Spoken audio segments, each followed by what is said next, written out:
Okay, so just a little background first about myself. I am a professional genealogist based in Cebu, uh, in the Philippines, and I have been doing family histories professionally since 2002.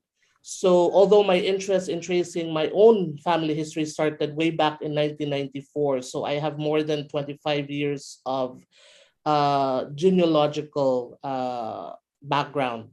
So one of the reasons why I decided to focus on the genealogy of Rizal is um, some of you may be aware that I have a YouTube channel discussing anything and everything about Filipino genealogy. And as you can see on the screen, these are just some of the messages that I get from time to time from crackpots. And I was interested and I was surprised to discover that even our national hero himself is not exempt and immune from uh, conspiracy theorists like these people saying that, as you can see, that Jose Rizal was supposedly a descendant of the twin of Queen Victoria. Someone else said here that he is the son of Taliano, who was a prince of Spain. So um, these things are always come out, especially during elections for whatever reason. So, and since I was teaching the Rizal subject starting last year and until this semester, I decided to come up with something unique about write something unique that has not always been written about, and that is focusing on the family history of Jose Rizal. There are quite a few questions that need clarification about the history of the Rizal family. So that will be what I will be showing you today. So these are just snippets from the book that I have written. So the title of the book that I finished is The Rizalian Trees, Lineages of Jose Rizal and His Love Interests. So in a nutshell, the book is basically about the Rizal family history or the Rizal genealogy. But more than a rehash of the things that you already probably know and have read about the family history of Jose Rizal and the different biographies written on him over the years, uh, this book aims and attempts to answer questions about the Rizal genealogy and some of the lingering questions that are still here today. But what's even more unique about this book is that it discusses the genealogies of the 9 women who have been attached to Jose Rizal, the 9 women that he loved, and most of the time we read just 1 or 2 sentences. Probably the most that we read about these women is a paragraph in the biographies of Jose Rizal. So I decided that, especially Ambeth Ocampo has recently come out with his Queridas de Rizal, uh, compilation of the essays he wrote about these 9 women of Jose Rizal. So this was also inspired by the recent release of Ambeth Ocampo's book. But again, since I am a genealogist, my focus here is on the genealogy, about the family of these women, and of course, their descendants, because it is interesting to note, as I will expound later, that most of these women that have been loved by Rizal have descendants today. But some of them also were not as lucky as the others. So we will see that later on. So I focus on 5 main topics for this for today's discussion on the Rizal genealogy. Number one, on the surname Rizal, as well as a little on the Alonzo Rialonda surnames. I also will touch on who else use it in Jose Rizal's immediate family, because there have been some various claims in various biographies that Rizal was exclusively used by our national hero, while the rest of his family kept on using Mercado. So we will discuss briefly on that. I will also touch on several claims, three claims about Jose Rizal, again written by different biographers. One, that the Rizal family through Teodora Alonso was descended from Lacandula, the last king of Tondo. Second one is that the Rizal family, again through Teodora Alonso, was of Japanese descent. And lastly, and again through Teodora Alonso, that the Rizal family also had was of Spanish descent. Of course, this is not completely definitive. We will just base on existing archival documents that will give us clarity about these claims. Also, other clarifications, some of the things that keep on being discussed over and over, especially when talking about the family of Rizal. Number one, where Lorenzo Alberto Alonso and Brigida de Quintos married, the parents of Teodora Alonso, and therefore the maternal grandparents of Dr. Jose Rizal. Number two, we will be talking also a bit about the anomaly of Teodora Alonso's birth, or the circumstances about her birth, as written in the earlier biographies of Rizal. We will also be talking about Jose Alberto, the brother of Teodora Alonso. And of course, I will give you a snippet of how Jose Rizal and Leonor Rivera were most likely related by blood. And then, of course, a brief discussion on the 9 genealogies of the love interests and Rizal, and also briefly about other Rizals who exist until today. So I will be answering questions if you have any by the end of the discussion. All right, let's start with the surnames. Origin of the Rizal surname, who use it in Jose Rizal's family, and a little about Alonso and Rialonda. Now, in a letter written by Jose Rizal, he said that the family name Rizal did not originally belong to their family, which is true. Nor did it come down from his father, but was added, or in some references, given by the provincial governor of Laguna, who was a friend of the Rizal family, to act as a second surname to distinguish their family from the other mercados in the country. Now, this has often been repeated in many biographies about Rizal, because Rizal himself wrote this to Ferdinand Blumentritt, giving him a bit of an explanation where the Rizal surname came from. In another biography, it was stated that because of a law, the people all over the Philippines were required to adopt a surname. Now, according to this source, Jose Rizal was supposedly the first to use the family name Rizal in 1872 when he enrolled at the Ateneo Municipal, in order to distinguish him from Pasiano Rizal, because as most of you probably know, when Jose Rizal was old enough to enroll at the Ateneo, Pasiano was associated with the martyred priest Padre Burgos. And because of that, there was a need to distance his younger brother from him, so that he will not have the constant surveillance or the constant watch of the Spanish authorities. So that was the story said as to the reason why Jose Rizal was enrolled under the surname Rizal and not Mercado. But what's interesting here in this particular biography, and in several others, was that supposedly when Jose Rizal was enrolled at the Ateneo in 1872, that was the first time that the surname Rizal was used as a family name by any member of the family. Alberto Campo himself in 2013 wrote in an Inquirer article that the members of the Rizal family kept on using Mercado even after the Claveria surname decree.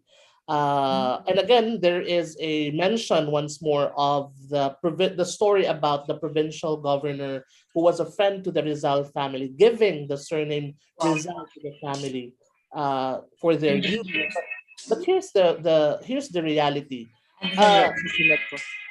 the Claveria Decree of 1849, but which was enacted only in 1850, sometime in March to April, directed all mestizo Chinese and Indio families all over the Philippine colony to adopt a formal family name. As we all know, before the Spaniards came, Filipinos were using single names, which was pretty common among Austronesian peoples. But when the Spaniards came and Filipinos were being baptized under the Catholic faith, they started bearing two Christian names, mostly first names, Maria Josefa, Francisco Jose, etc. Later on, many Filipino families, Indio, the native Filipinos, began to mimic the Spaniards by adopting Spanish-sounding second names. So Maria Josefa would probably be baptized as Josefa de la Cruz, Josefa de los Santos. So that's just a very brief background on the Catalogo. But what is important to understand here is that the 1849 Claveria surname decree was very strict, especially in Central Luzon and in the Visayas. Northern Luzon and towards Mindanao, the decree was not completely implemented and enacted. But it is true that if you take a look at the Catalogo Alfabetico de Apellidos, which was the catalog of family names that accompanied the decree, as you can see here on the screen, the family name Rizal is found in the list. So it's not, so it sort of tells us that the constant claim that the family of Jose Rizal chose Rizal and then later on it became Rizal, probably is not 100% accurate because, again, as I said, it was strictly implemented, and even prominent families like the Mercados were required to uh, follow the decree. Uh, and again, as you can see, the family name Rizal, although you have to, I know it's not very clear, but this was actually Rizal with the letter S. So, and that is something very common in our in Filipino uh, in Filipino language. S and Z were often interchanged. They still are interchanged today. So it is pretty clear, and you will see in the succeeding slides that originally the surname Rizal was spelled with an S, and then much later it stuck to the letter Z because Z sounds more Spanish than the letter S. Okay, so again, it's pretty clear that Jose Rizal probably also heard the story that the family name was just assigned to them or given to them by the uh, provincial governor of Laguna. But in reality, based on my extensive study of the Catalogo as well as different families in the past 20 years, majority of Filipinos, even among the prominent Filipinos, were really required to adopt a Spanish surname or a surname, not necessarily Spanish, but a family name based on the list. Although there are, of course, some anomalies to that decree, but that is another topic. So as you see here on your screen, this is the reconstructed baptismal record of Jose Rizal. If you do not know, the records of Calamba Laguna were destroyed sometime in 1861, 62. So in September of 1862, the church of Laguna, the parish priest of Laguna, reconstructed the records to the best of their ability. So that's why this particular record is not the original record, but a reconstructed record, which was done in September of 1862, just a year after Jose Rizal was born. And as you can clearly see in this reconstructed record, Jose Rizal was already carrying both Rizal and Mercado. So you may wonder why it's always written like that: Jose Rizal, Mercado, Teodora, Rialonda, Alonso. The reason for that is one of the clauses of the Clavera decree was that immediately after the enactment of the decree, people should be identified and listed in records in that particular order: the given name, the new surname, and the old surname, or the surname that was being used by the person or the family prior to the Claveria decree. So that is why if you look at a lot of records from the church around 1850 to around 1870 or even up to 1880, you will see people listed down with three names. It doesn't really mean anything. This was how the decree was formulated, and there was a strict clause that says you have to be identified by that, so that people will not be confused when they look at records later on as to who this particular person was.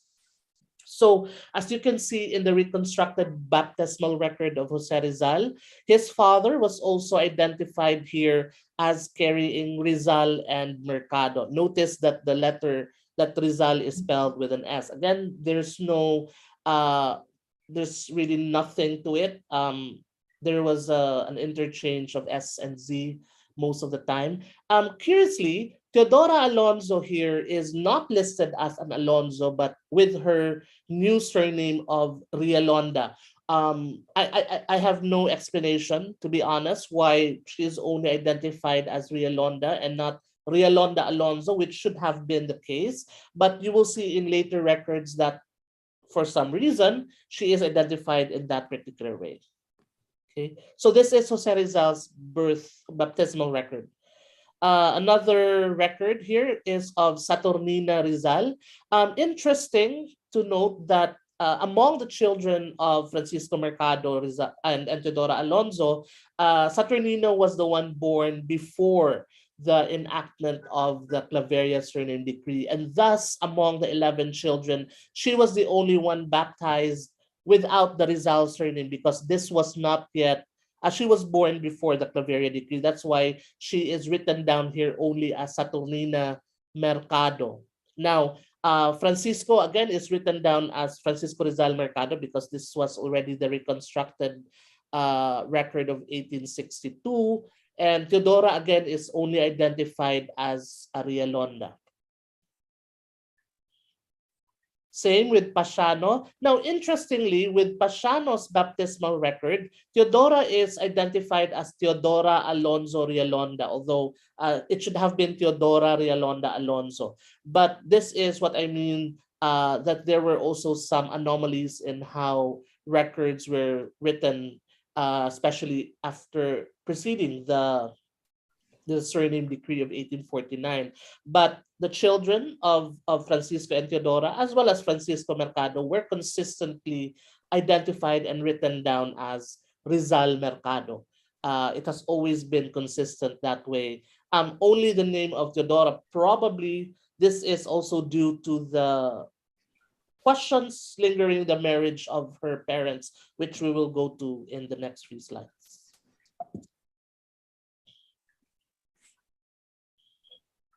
This is also the baptismal record of Narcisa. Again, the same, Rizal Mercado, and then Teodora is Rialonda. Notice that Francisco and Teodora are always consistently identified with the title Don, Doña, signifying their prominence in town. They were members of the local principalia. As you all know, the grandfather of Francisco Mercado Rizal were capitanes or gobernadorcillos of Binyan, Laguna. When they transferred to Calamba, Francisco Mercado was also elected as cabeza de barangay, hence his right to bear the title of Don and his wife bearing the title of Doña.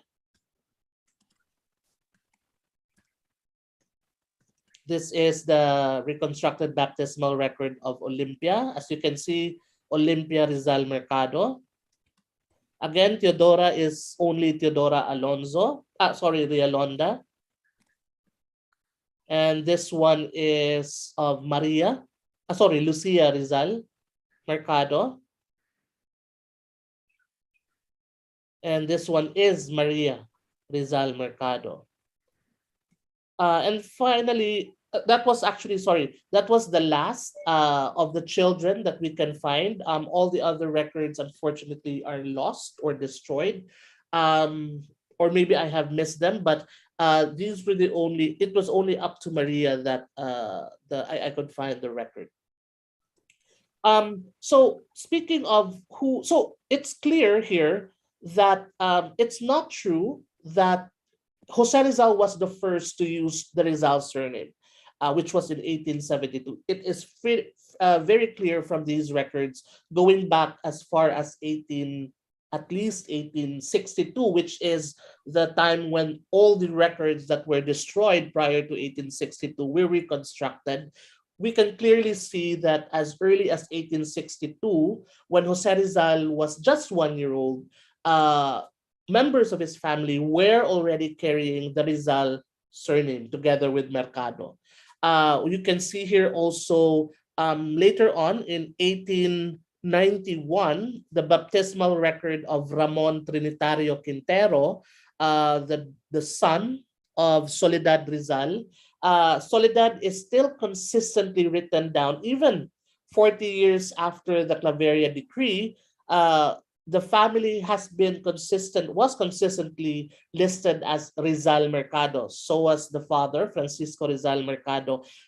Curiously, by this time, by 1891, Teodora was already Teodora Alonzo. The surname Rialonda is no longer found here, although we would see later on that there was a tendency to shift again to Rialonda.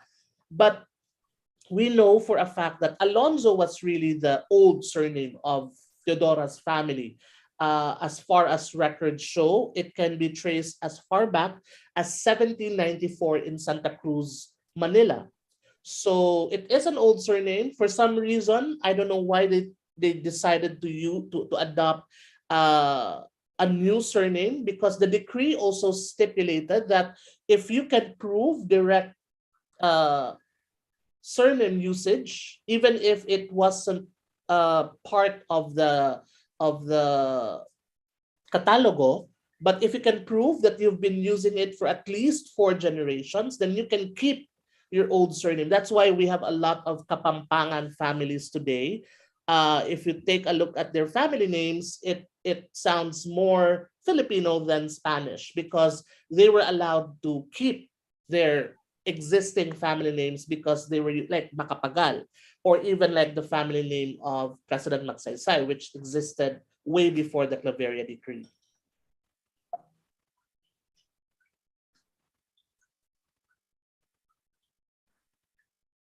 So this is an 1899 record of the baptism of a granddaughter of Lucia Rizal Mercado, who was married to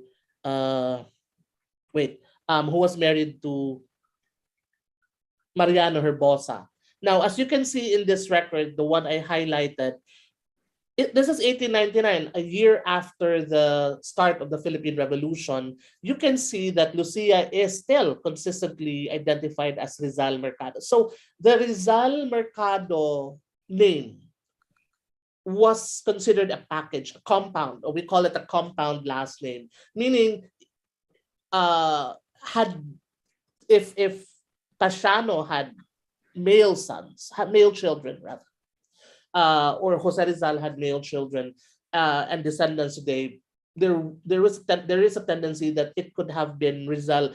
Their descendants would have been using Rizal Mercado today, because some families like Zobel de Ayala, they use compound last names to indicate the value of both family names.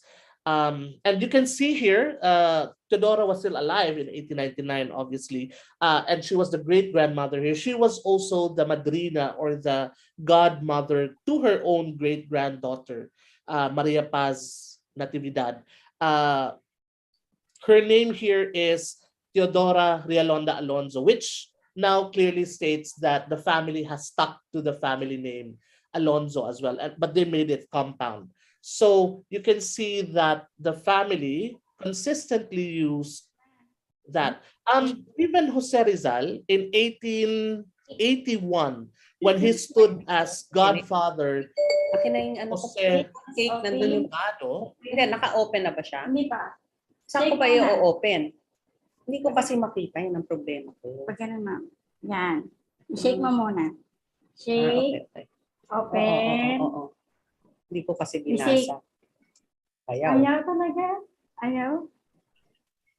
okay. As Jose Rizal's name here is also listed as Rizal Mercado, and this is in 1881. So again, this is just proof that I just want to show you that the Rizal and Mercado names were almost always 99% of the time used together. That's why it's not really true that only Jose Rizal used Rizal, while the rest of his family stuck to Mercado. Although we will see that in the next two slides. I just want to show this one record. This is Doña Narcisa Rialonda, the sister of Teodora Alonso. She married Mujer, although in this record, the spelling is Mover, M-O-V-E-R, although modern records put it as Mujer, M-U-G-E-R. Narcisa here, the sister of Teodora Alonso, was listed as Narcisa Rialonda. Unfortunately for us, because the Alonsos, because what we have in records are the female Alonsos, we don't really know what happened next after they married, and their children, of course, no longer use the family name Alonso or Rialonda. Okay, but this is just to address that even Teodora Alonso's family vacillated from Rialonda and then Alonso, and then they went. I think they continued to use Alonso even until the American Sabihin period. pag nandyan na si ano ha? But if you look at the family tree that was sketched by our national hero when he was exiled in Dapitan, you will see in the in these like these highlighted names, all the siblings and even the parent, the father of Jose Rizal, he listed them as carrying letter M, meaning Mercado. So I think there was also truth to the often used story that in the family only Rizal was the Rizal while everyone else kept on using Mercado. I think within the family, they always saw themselves as Mercado because that was their old surname begun by their Chinese ancestor Domingo Lanco. So it's been with them for generations, for 4 generations in fact. So they were used to the family name Mercado.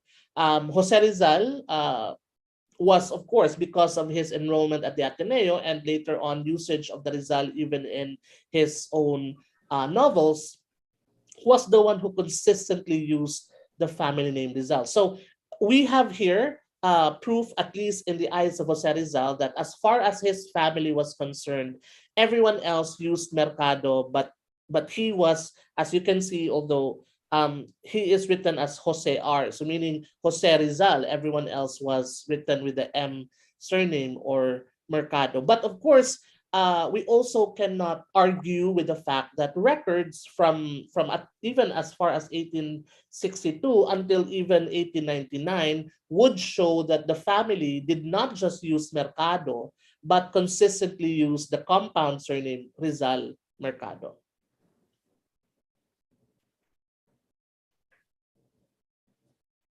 So let's now go into some of the claims about the family, the maternal family of Jose Rizal. Number one, was Jose Rizal or the Rizal family through the Alonzo family descended from Lacandula?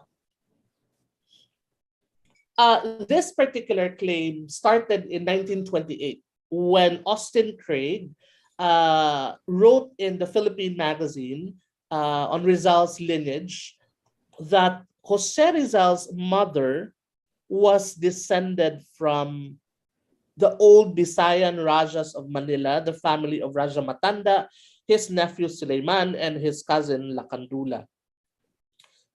So if you look at the entire article, which you can access online, this was the earliest mention of Jose Rizal being a Lacandula descendant. Because if you read the 1913 version of Austin Craig's biography of Jose Rizal, there's no mention about Lacandula. But he later on added this information because he got this information from another American writer, Luther Parker. So who researched on various prominent families from Pampanga and nearby towns, and they had he had a focus on the descendants of Lacandula, and apparently one of the family names that was listed there was Castro, which has always been believed to be related to the Alonzo family. How? We do not know anymore. Records are not enough to show this. So we have Austin Craig for this first mention. There was also another mention. If you look at the online family history or for the family tree software, Jenny, I just would like to correct this because this is very wrong.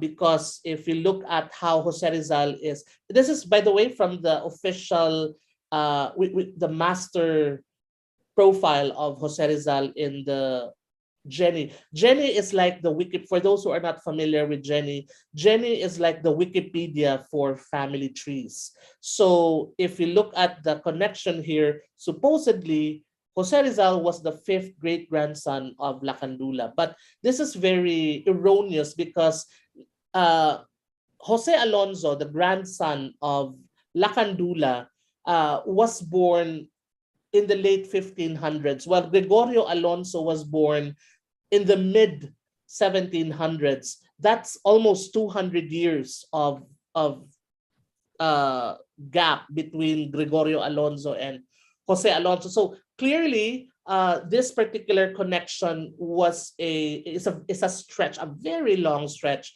So I hope whoever owns the profile for this would correct this. Although I saw recently a caveat in the profile that the connection, especially to Lacandula, needs further verification. So at least there's that. But still, connections like this, especially online, become a source of unverified and undocumented posting online. And as we know, things can go viral in matters of seconds. So it's important that we do not jump to conclusion. Of course, it's not 100% sure. We're not 100% sure that the family of Teodora Alonso was not descended from Lacandula. But since we want to be very accurate about it, records do not show, or we do not have enough records to connect the family of Teodora Alonso to Lacandula of Tondo. So as of now, we have to stick to the facts, and we have to admit that we do not have sufficient evidence to prove that the Alonsos were descended from Lacandula. There's also the constant claim that Jose Rizal was of Japanese descent because of the Ochoa or the Ursua connection through his mother. Austin Craig, again, I by the way, I use Austin Craig's biography extensively in my book, because he is one of the first to write it. And in fact, he had primary, he had firsthand accounts from people who were related to Rizal, from Rizal's family, as well as people who knew Rizal personally. So there was no mention of a Japanese ancestry in Austin Craig's 1913 biography of Jose Rizal. So that's number one. Number two, the death record of Teodora Alonso's mother also does not mention any Japanese descent. Records would definitely mention, especially something as unique as being of Japanese ancestry. And since the Japanese ancestry was from the father of Teodora Alonso's mother, it should have been mentioned here, as you can see at the end of the, sorry, if you look at here, there's no mention, Regina Ochoa. By the way, I have read there has always been a debate as to the Ochoa surname. Some would say that it was not actually Ochoa, but the correct surname was Ursua. But this death record of Brigida de Quintos, the mother of Teodora Alonso, clearly states that the last name of her mother was Ochoa and not Ursua. So yeah, unfortunately, again, records are silent, or records show that there was no Japanese ancestry as far as the Alonsos are concerned. What is interesting is that some authors of Rizal's biography also said that Rizal had Spanish ancestry through Teodora Alonso. Actually, there is only one record that shows that the family, the Alonso family, was identified as Spanish mestizo. But in all other records pertaining to the Alonsos, they have always been consistently identified as Chinese mestizo. This is the marriage record of Lorenzo Alberto and his legal wife, Paula Florentino. If you notice here, Lorenzo Alberto is described as highlighted, mestizo español. I do have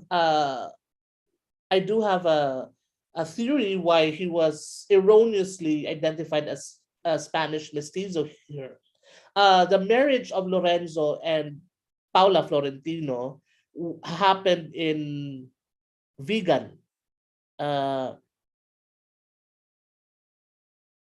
Okay. The marriage happened in Ilocos Sur, which means that the people there, especially the scribes and the parish priests, did not know about the family of Lorenzo Alberto. So if you look at the record here, it is pretty clear that it's obvious that the Alonsos were mestizos. I believe that this is a simple historical anomaly, an error by the scribe. He probably did not know that, yes, true, the Lorenzo was a mestizo, but he was not a mestizo Spaniard, but a mestizo Chinese. As you can see here, this is the death record of Lorenzo Alberto's own grandfather, Don Gregorio Alonso. And as you can clearly see, he was a mestizo de sangley, meaning a Chinese mestizo. He lived in the barrio of Quiotan in Santa Cruz, Manila. He was also a former capitan, meaning he was gobernadorcillo of the barrio of Quiotan, which was also known as the Gremio de Mestizos, or it was the settlement for the Chinese mestizos in Santa Cruz, Manila. So this is from 1794. You can clearly see here that Gregorio Alonso was a Chinese mestizo. And as you may or may not know, during the Spanish period, racial classification was extremely strict. It was only through the father that you got your racial classification. So that's why children, of course, no, even family names, you get your family name from your father.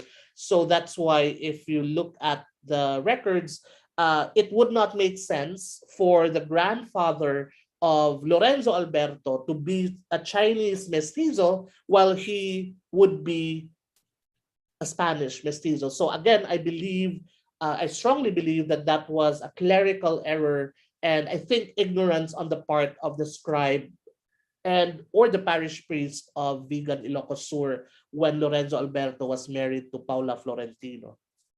Another proof of the Chinese heritage of the Alonzos, this is a record showing Don Jose Alonzo, the son of Lorenzo Alberto Alonzo, and half-brother of Teodora Alonzo. Again, as you can see on the highlighted portion at the bottom, he was described as mestizo de Sangley or Chinese mestizo. Okay, so I hope that clarifies some of the three claims on Nakandula ancestry, the Japanese ancestry, as well as the Spanish ancestry. Now, some clarifications that we will make on the family history. Number one, there have always been lingering questions about the legality of the marriage of Lorenzo Alberto Alonzo and Brigida de Quintos, the parents of Teodora Alonzo. Again, I already showed this, but I want us to look at this in a different way. The marriage record in 1814, 1814, of Lorenzo Alberto and Paula Florentino clearly shows that Lorenzo was legally married to Paula Florentino. Of course, some would probably, and some said, although it's not really clear, that's why I clarified it in the book, some would surmise that probably Paula Florentino died. That's why Lorenzo Alberto was allowed to marry Brigida de Quintos. But fact number one, in 1814, Lorenzo Alberto Alonzo and Paula Florentino were married in Vigan. Fact number two, in the marriage record of their daughter, Doña Isabel Alberto y Florentino, as you can see this is actually the marriage certificate of Isabel Alberto. You can see here that she is listed as hija legítimo de Don Lorenzo Alberto Alonzo difunto. The marriage occurred on April 24th, 1854, a month after the death of Lorenzo Alberto. But Paula Florentino, the mother of Isabel and Jose Maria Alberto, was still alive here. There is no mention that she was already difunto, meaning dead. The word difunto means dead in Spanish. So clearly, when Isabel was married in 1854, Lorenzo Alberto was already dead by 1854. And so that's the second fact to the question where Lorenzo and Brigida married. The third fact here is the death record of Brigida de Quintos in Calamba, Laguna in 1859. Her death record indicates that she was the daughter of Manuel de Quintos and Regina Ochoa. Now, what is curious about this record? Spanish church records were consistent.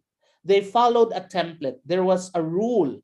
If you were married and your spouse was still alive when you died, then the record would show casado and the name of the husband or the wife of the deceased. If you are a widower or a widow, as in the case of Brigida de Quintos, because this was 5 years after the death of her husband, Lorenzo Alberto Alonzo, it should have listed her as the widow of Lorenzo Alberto. However, she is listed in this record as the daughter of Manuel de Quintos and Regina Ochoa. The only time a person is listed in records as a daughter of a mother and a father was when they were single or when they died as child. So clearly here, the church, even the church itself in Calamba, Laguna, recognized the fact that Brigida and Lorenzo, who were living under one roof and with children, the church did not recognize their common law arrangement. So it is clear from these three facts, and many more actually, if we look at them, that and Paula Florentino was still alive, by the way, but even when after Brigida de Quintos died. So obviously, of course, there was no annulment at that time, and divorce was also not common. Although there was divorce during the Spanish period, but there was no divorce. There's no divorce record of Lorenzo Alberto and Paula Florentino. So it is clear, to answer the question, where Lorenzo and Brigida married. No, they had a common law arrangement, a common law relationship. For all intents and purposes, they were husband and wife, but under the eyes of the church, they were not, because they clearly identified Brigida, even after the death of Lorenzo, that she was not married in the eyes of the church.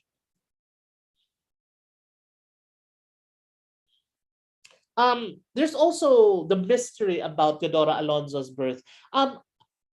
It's strange because early biographies of Rizal, even up to the 1950s, but I only show you two here, show her as carrying the surname Morales together with Alonso. As you can see here in the this is the earliest mention of Teodora Alonso supposedly being the daughter of Domingo Morales and Joaquina de Quintos.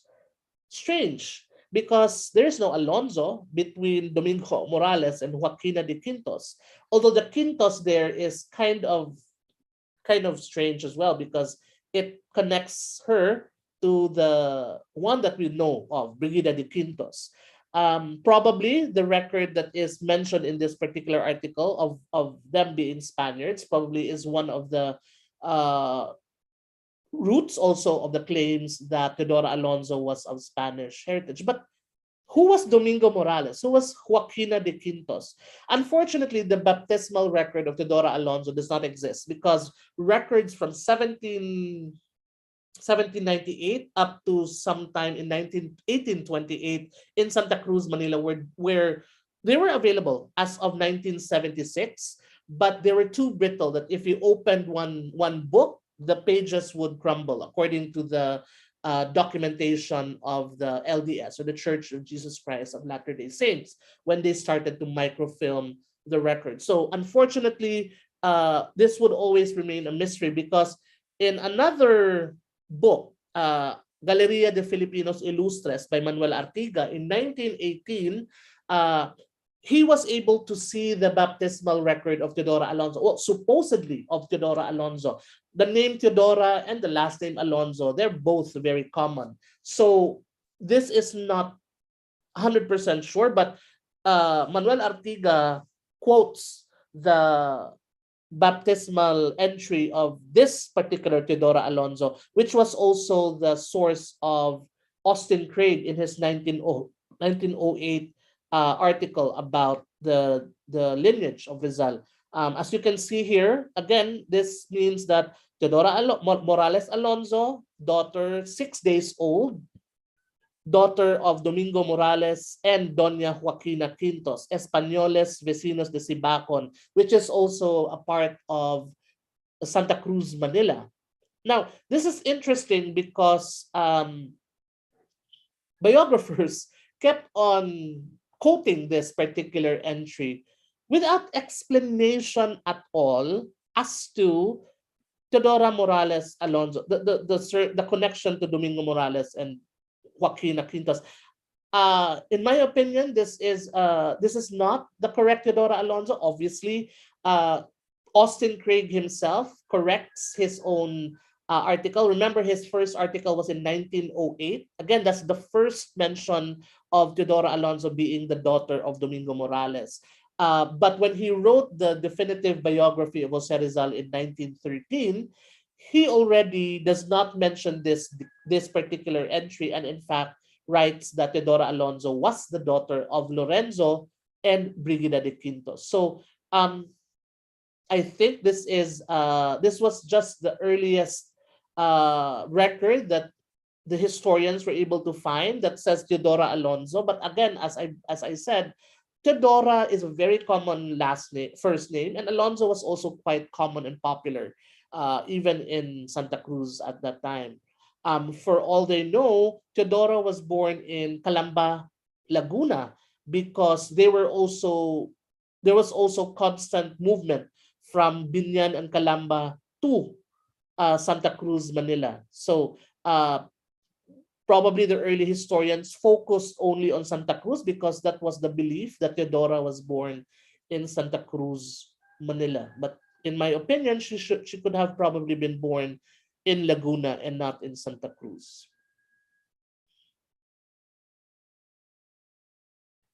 There's also questions about the relationship of Jose Alberto and Teodora Alonso. As we have already established, Jose Alberto was the son of Lorenzo, the father also of Teodora, but with another mother, Paula Florentino. That's why, for some reason, in this 1867 record, when Jose Alberto stood as godfather to the baptism of his cousin Jose de los Reyes.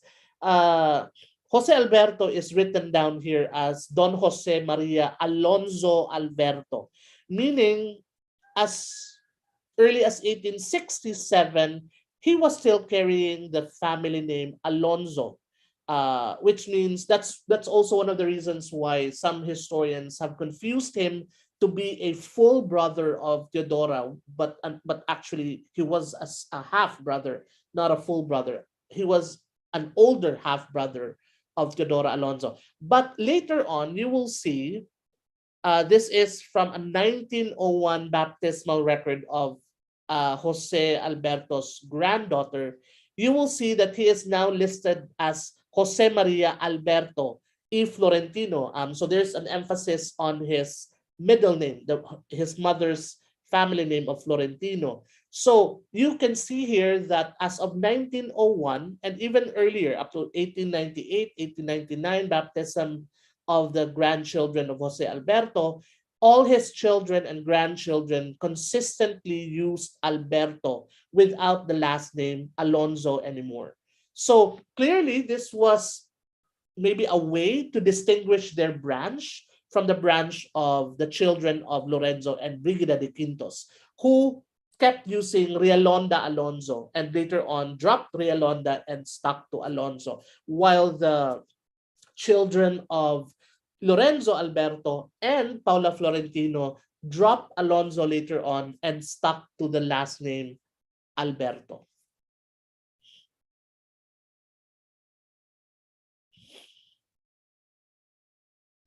You can also see here in the 1854 marriage record of Jose Alberto's sister, she is also using Alberto as her last name, middle name Florentino. This is written in the Spanish way.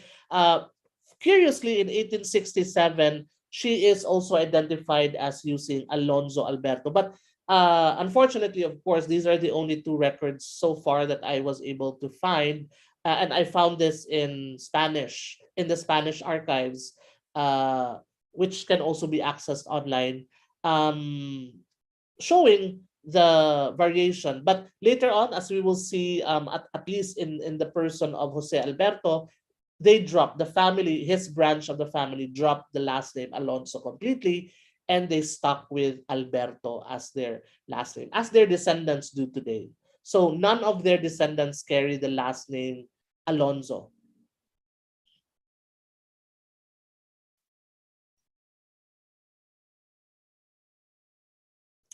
So some historians, now let's go to the last part of this discussion on this portion, the Rizal and the Leonor Rivera connection. Of course, we all know that Leonor Rivera was Jose Rizal's greatest love, immortalized as Maria Clara in the Noli Me Tangere. But it was also a tragic love because they were not able to end up together. Some historians would say that the connection between Leonor Rivera and Jose Rizal was through the Rivera side, meaning the father of Leonor Rivera. And they say that there is a connection to the Alonsos, primarily because the Riveras were also from Santa Cruz and Binondo, Manila. So Probably there's a connection there somewhere, but based on existing records, it is clear that the connection is or was between the Bauzon Leyva family. If we are to be strict about it, Rizal and Leonor were most definitely third cousins. So it's not even unheard of for third cousins, even second cousins were allowed to marry with papal dispensation. So there was nothing strange about the love affair of Jose Rizal and Leonor Rivera, even if they were relatives. But it has always escaped a lot of historians as to how they were related. So while this is not definitive, this is based on existing records, and we are able to build a probable family connection between Jose Rizal and Leonor Rivera. This is proven by the fact that Jose Rizal called Basilia Bauzon de Leyva as grandmother in several of his letters. Rizal also called Concepcion Leyva, the daughter of Basilia, as an aunt. The same Concepcion Leyva was a wedding sponsor in Leonor Rivera's marriage to Charles Henry Kipping. As you can see here, this is the marriage record of Charles Henry Kipping, identified here as Carlos Enrique in the Spanish version of his English name, and Leonor Rivera. As you can see on the highlighted portion at the bottom, Doña Maria Concepcion Leyva was a sponsor in the marriage of, and of course they were related because as you know, the mother of Leonor Rivera was Silvestra Bauzon. So there clearly is a connection. The father of Silvestra, the grandfather of Leonor, was the brother of Basilia Bauzon, the Lola of Jose Rizal. But she could not have been the Lola, as in direct Lola of Rizal, because the two Lolas of Rizal were Brigida, and on the side of the Mercados, it was Cirila.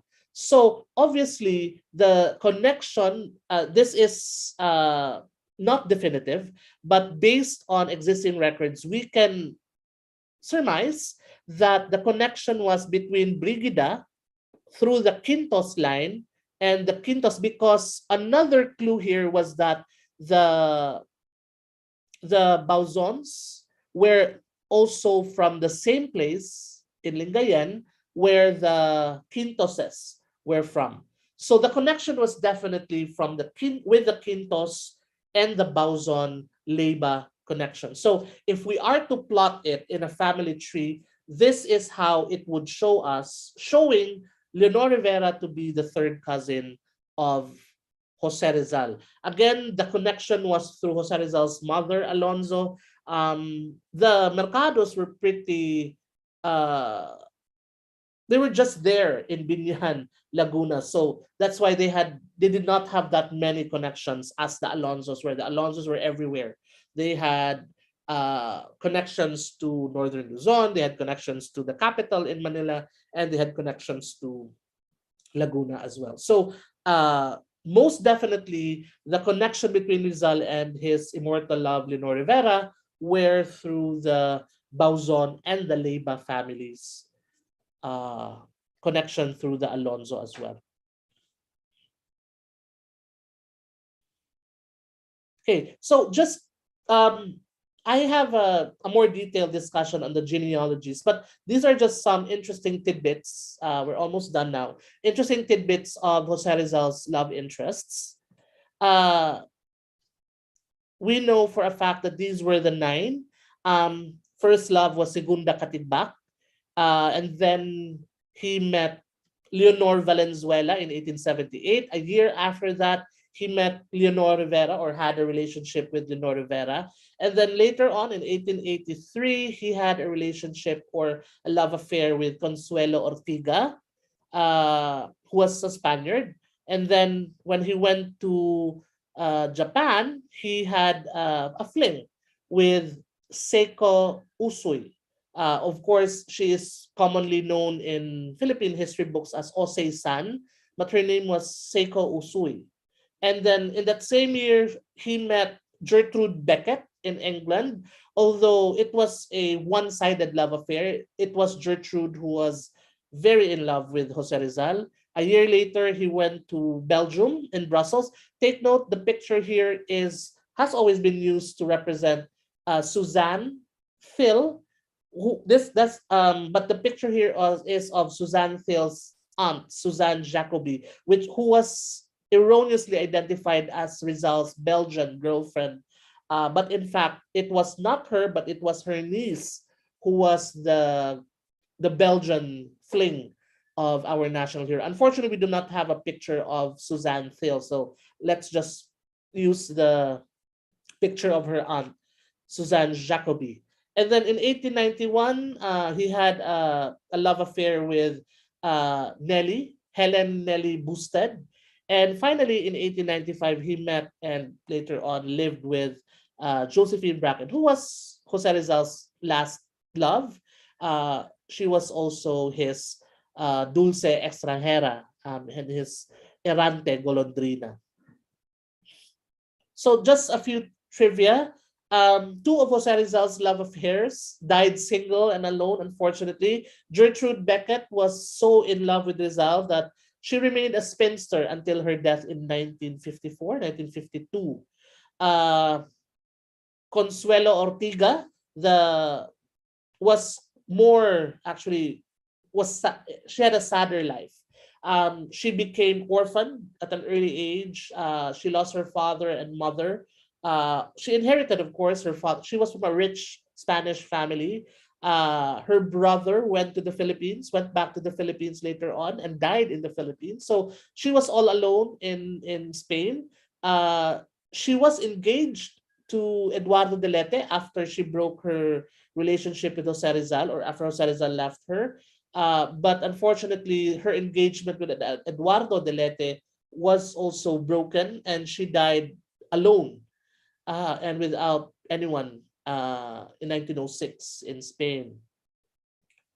Others were married, but two, Leonor Rivera and Josephine Bracken, yes, they did marry after Jose Rizal, but they died young. Leonor Rivera, for instance, died 2 years after marrying Charles Henry Kipping, and she died at the age of 26. Josephine Bracken, on the other hand, also married Vicente Abad Jr., but she also died young at the age of 25. So, yes, they did get married, but they died quite young. And four of Jose Rizal's love affairs, yes, they did get married. They had children, but they only had one or two children. Leonor Rivera only had two, and only one survived because the second one, the daughter that she gave birth to, was the cause of her death. She died in childbirth. Josephine Bracken only had one child, a daughter, Dolores Abad. Seiko Usoy, or Osei-san, married a British tutor, a British teacher in Japan, and they only had one daughter, Yuriko. And Nelly Boosted had only two children, a boy and a girl. So it's a little strange that you have these patterns among the women of Jose Rizal.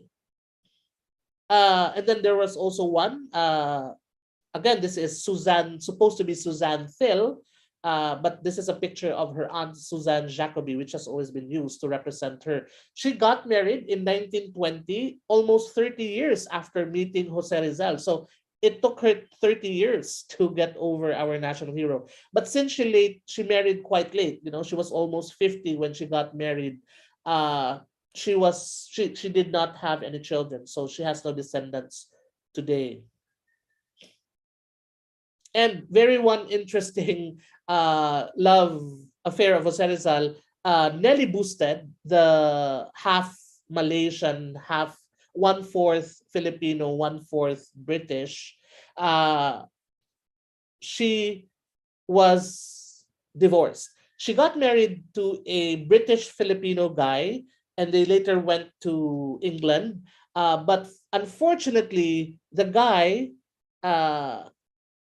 divorced her because she had a child with another man while they were still married. So it's a little bit scandalous, maybe at that time it was pretty scandalous. They were from a prominent family. So Nelly Busted, unfortunately, was able to marry after Jose Rizal, but unfortunately as well, later on had a fling probably with someone else, and causing the divorce from her legal husband. So quite quite a scandal on the part of, this was actually the woman who was also, who stood a chance also to marry Jose Rizal after Leonor Rivera. So of course it did not go through, but unfortunately she did not also have a happy ending with her life because she got divorced and accused of cheating on her husband. So if you really think about it, uh, if you think about it, only Segunda Katigbak and Leonor Valenzuela, the first two women who had flings with Jose Rizal when Rizal was still very young. So probably their relationship was not as serious. They are the only ones with several children and many descendants today. Although of course the others have descendants, but not as many. And only those two had lives that were not as controversial or as sad as the other women of Jose Rizal. That's why I think, although it's not part of the book, but I've always asked myself, and whenever I discuss it with some other historians, I always ask, was there a curse in Jose Rizal's love? Because almost all of the women that he was attracted to or had a relationship with uh, took long to get over him, and had unhappy marriages or very short marriages, or marriages that produced only one or two children, which wasn't common, and which is an anomaly in itself. So who knows, maybe we can have another book just delving into the after effects of having a relationship with our national hero. Those are just tidbits from the book, but basically the discussion are longer for each woman, for each of Rizal's love interests, showing their genealogies as well as uh, their descendants today.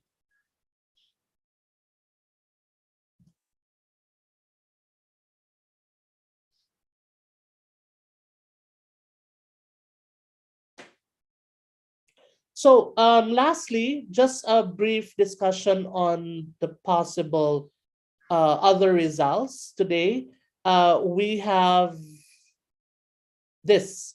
Um, she does not appear as a sister of Francisco Rizal Mercado, the father of Jose Rizal, but there is a belief that she was connected to Francisco Mercado. And she does appear in records in Binyan, carrying the name Bonifacia Mercado Rizal.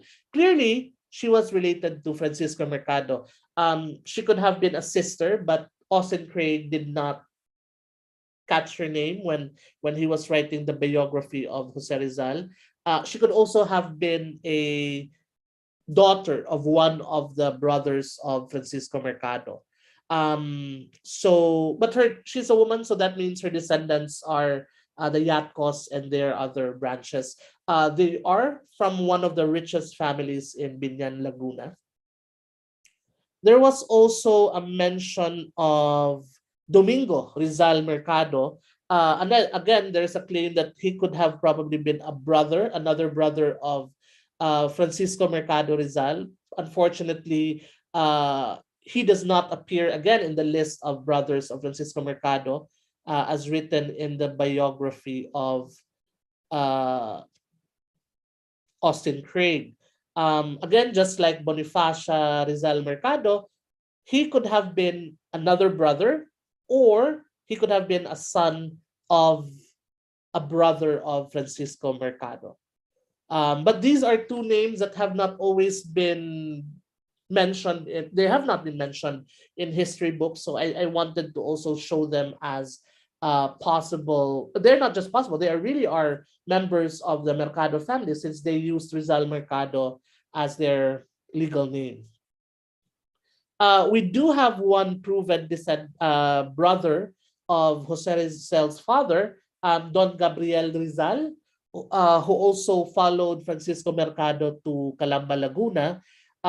Gabriel Rizal was also a cabeza de barangay in Calamba, and he also took the last name Rizal after Francisco Mercado's family adopted the surname Rizal in accordance with the Claveria decree. And he is the one with proven descendants today that we can definitively trace. These are just some of his descendants. The first one is Dr. Cicinando Rizal, and the other one is Tasciano Rizal. Both became mayors of Calamba, Laguna. Now, another interesting story here is that Mayor Tasciano Rizal, used to be a member of the Hukbalahap, and he was even assigned to assassinate President Ramon Magsaysay. But for some reason, or as fate would have it, the vehicle he was riding on his way to assassinate President Magsaysay broke down, thus allowing President Magsaysay to leave before he arrived, and thus he changed his mind later on and joined the government. He also became one of the most beloved mayors of Calamba. Now, a descendant of Don Gabriel, Rizal Mercado, is the current mayor-elect of Calamba, Mayor Roselio Ros Rizal. So he is a direct descendant of the brother of Francisco Rizal Mercado. As you can see in the family tree, he is the second. He is the great grandnephew of the two former mayors of Calamba. So it's not true that the Rizal surname died with Pasiano and Jose, because they were the only ones who could carry the family name Rizal. In fact, there were at least two brothers of Jose Rizal, and there could have been more if we dig deeper into the records of Binyan and Calamba. There were at least two that we can prove today to have descendants who are still carrying the Rizal surname. And in fact, the current or the incoming mayor of Calamba, Laguna is a Rizal himself. Um, so I just would like to end here showing you the presidential connections of the Rizal family. As you can see here, very interesting. The Rizals are not just interesting because of Jose Rizal. Their descendants also married into various presidential families. A daughter of, Saturnina Rizal married a Hidalgo, Manuel Hidalgo, whose niece, Pasencia Hidalgo, married President Jose P. Laurel. Now, Lucia Rizal had a granddaughter, Concepcion Herbosa, who married Escolastico Duterte of Cebu City, who was the third cousin of President Rodrigo Roa Duterte. Olympia Rizal's own son, Aristeo, married Leonarda Limham, whose sister, Esperanza Limham, married President Sergio Osmeña. So those are really very close connections. They were in-laws of presidential families. A bit more distant, but still connected to presidential families, was Maria Rizal's descendants. His own descendant, Ismael Cruz, married Carmen Guerrero, who, as we know, married into the Nakpil family, who were connected to Andres Bonifacio himself. Gemma Cruz, the daughter of Ismael Cruz and Carmen Guerrero, married into the Araneta family. And as you may or may not know, the Araneta family married into three presidential families: the Rojas family, the Marcos family, as well as the Macapagal family. So I just want to end showing you how interesting the family tree of Jose Rizal is, the family history of the Rizal Mercados and the Alonzos. And I have more if you hopefully buy the book when it comes out. It should be out hopefully in Amazon by the end of the month. In the Philippines, I am still waiting for the publication grant. Hopefully, I will get it, which I applied for, so that I can have uh, assistance in printing it and distributing it in the Philippines. So that is the short discussion on the family history of Rizal as written in my book, The Rizalian Trees.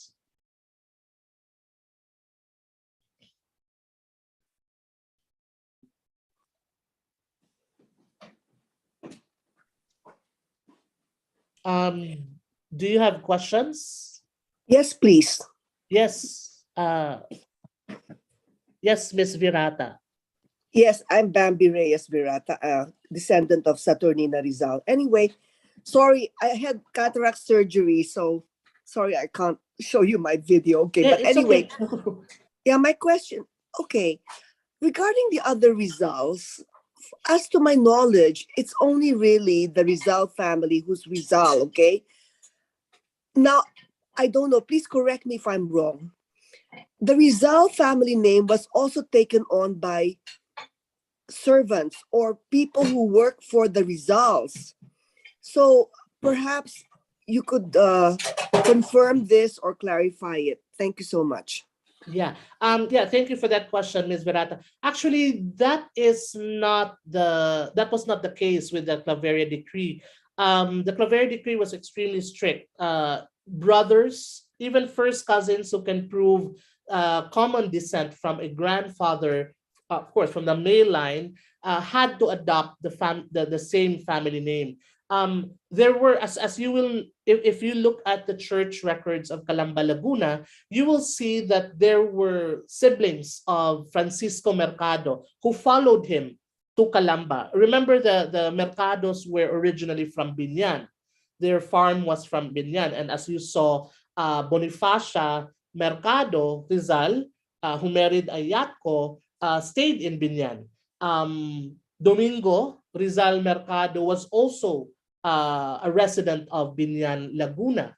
So we can see that even those left in Binyan, because the rule was very strict, was clear. The Claveria decree was very clear that siblings must adopt the same family name. And since this was 1849, Francisco was still alive, his siblings were still alive, they definitely adopted the same family name. Now, as to servants adopting the surname of their masters or their amos, it was true that native servants, meaning servants who were infieles, those who were not Christian or who were just baptized into the Christian faith, especially those who were from the northern Luzon, the Etas, those who were Muslim, the Moros who were captive later on, and then who became servants of rich families. Yes, there is a history of that, of them adopting the surname of their master, since they obviously belong to families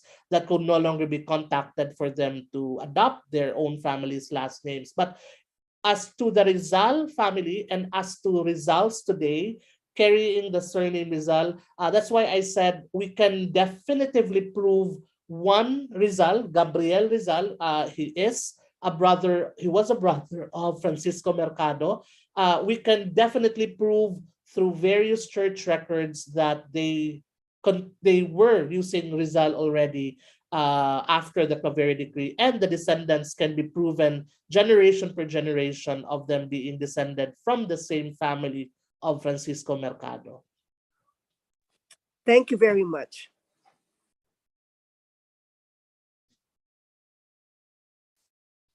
Other questions?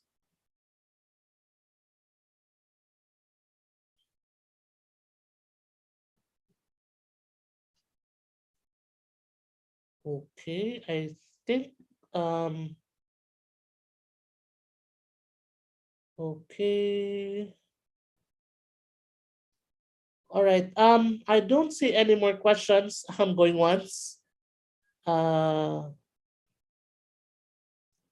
okay. Well, I guess if there are no other questions or clarifications, I hope that you learned something new today about the history of your family, the Rizal, especially for the Rizal descendants. I'd like to thank Miss Adele for sharing the invite to her friends, and of course to the Rizal clan in general. And I hope that I have been able to impart some new information about our national hero. I mean, history is a living, breathing thing.